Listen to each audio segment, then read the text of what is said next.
And meanwhile, there's some allegations of blatant discrimination coming out of New York. An Israeli woman says she recently tried to fly from JFK Airport to London, but claims that when she got to the airport, she wasn't allowed on the plane. David Lee Miller is here to explain. Hi, David. Hi, Eric. Let's start with this. Airlines operating in the U.S. are not allowed to discriminate. But as you mentioned, an Israeli woman living in New York City says that's exactly what happened to her, simply because of her nationality.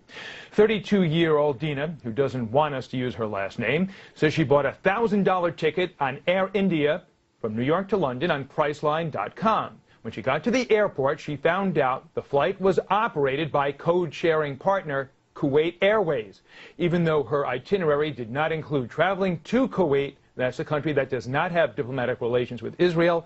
Kuwait Airways did not allow her to travel to London because she is an Israeli.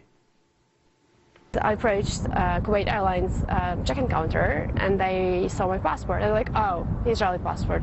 Like, yeah, you can't go, and like, come with us. Kuwait Airways did arrange travel on other carriers at no additional charge, but critics say the U.S. Department of Transportation, which regulates airlines, should not tolerate this type of discrimination. In a similar case filed in the U.S. last year, lawmakers for Kuwait Airways admitted in court papers to banning Israeli passengers, saying, and I quote, "This practice is required by Kuwaiti law." That explanation was good enough for the DOT to rule Kuwait's law trumps U.S. law. Senator Charles Schumer says respecting U.S. law should be the priority.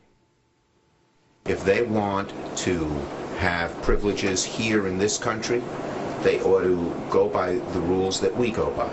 And to say they will not fly an Israeli passenger means that we should seriously consider removing some of their privileges here in this country. And one other footnote here. Lawyers for Kuwait Airways say in court papers that the airline does not ban Jewish passengers, only Israeli nationals. Eric? Well, that's amazing. Maybe they would ban Kuwait Airlines from landing here eventually. David Lee, thanks so much.